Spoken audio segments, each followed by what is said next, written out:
I woke up to the sound of my old tractor choking itself to death again. That was the third time this week. Each time, I'd swear I filled the tank, yet somehow it drained faster than a kid with a juice box. At first, I thought I was losing my mind. 67 isn't ancient, but after burying my wife last winter, grief had fogged my brain like a dirty windshield. Still, no amount of sorrow explained why a full barrel of diesel vanished overnight. I blamed myself until the night my scarecrow blinked.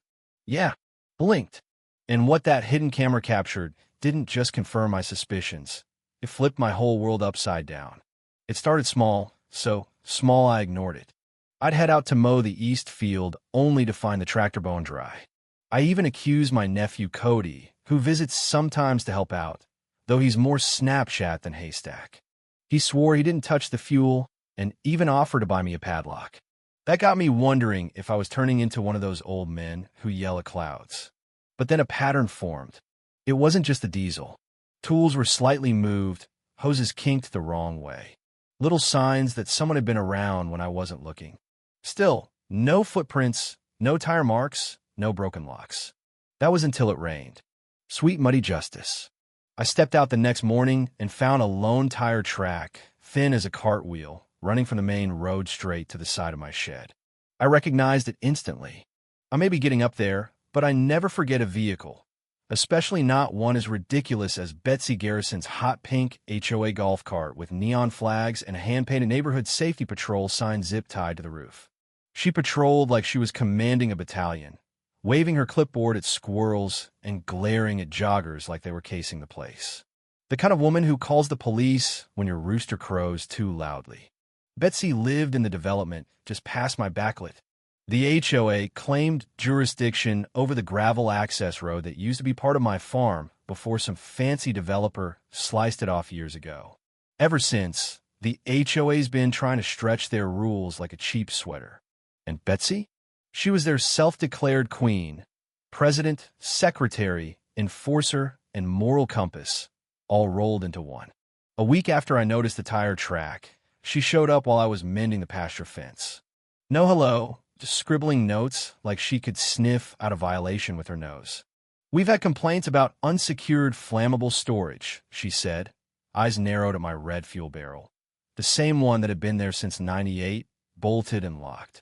Rules evolve, she added with a smug tone. You should consider upgrading.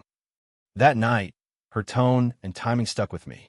Something fell off, so I dug out the old trail cams. One went inside a knothole in the barn wall. Another under the deck, aimed at the fuel station. And the third? That went inside the scarecrow. Popped off his head, hollowed it out, and gave him a camera eye. Creepy? Sure. Effective? Absolutely. For days passed. Then, on the fifth night, at 1:13 a.m., my tablet pinged. Motion detected. I opened the feed, expecting maybe a raccoon. Nope. There she was, Betsy, dressed head to toe in black like some suburban ninja, dragging 2 red gas cans behind her. She moved fast, opened the barrel, hooked up a siphon, and got to work like she'd done it 100 times. Then, and here's the kicker, she paused, wiped her brow with a monogram towel, looked right at the camera near the shed, smirked, and said, Bet old Harold won't even notice. Farmers never do. She laughed and drove off. I sat there in disbelief. Not just at the theft, not just the arrogance, but the way she made me feel like some senile fool. Like a joke.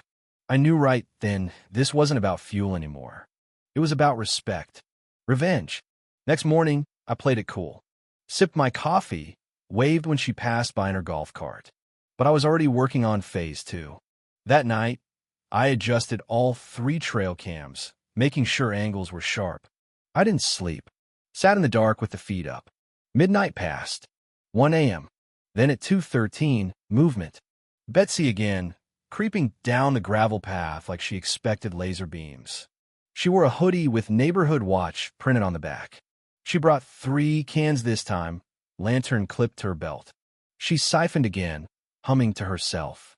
Humming. Then she muttered, Guess the old coot still hasn't figured it out. Probably thinks the squirrels are into diesel. That laugh hit me harder than a punch. The next morning, I compiled the footage. Time-stamped it. Added subtitles. I titled the compilation Betsy After Dark and posted it anonymously to our local Facebook group. It exploded. Neighbors commented. Some laughed. Some are furious. Turns out I wasn't her only victim. Stories poured in. She fined a guy for having overly masculine lawn equipment. Ticketed a teen for exuberant skateboarding. I printed screenshots of her theft and mailed them to every HOA board member with a note. Your officer. My fuel. The following morning, Betsy showed up on my driveway. No preambid. You've crossed the line, she barked. You crossed mine first, I replied. She handed me a fine. $2,000 for unsafe fuel storage and unauthorized surveillance. On my property, while committing a crime, I said calmly. Her face turned every shade of red. Later that day, I received an envelope, no return address. Inside, a note. You're not alone. Check your email. I did. What I found blew the doors off. Financial records. Meeting minutes. Complaints dismissed quietly. Betsy had used HOA funds for personal spa days, catered lunches, and repairs to her golf cart. And now I had someone on the inside. The video had gone viral. Teens made memes. One called her queen of combustion. Then she escalated. Animal control showed up, claiming reports of chicken abuse. The officer left laughing.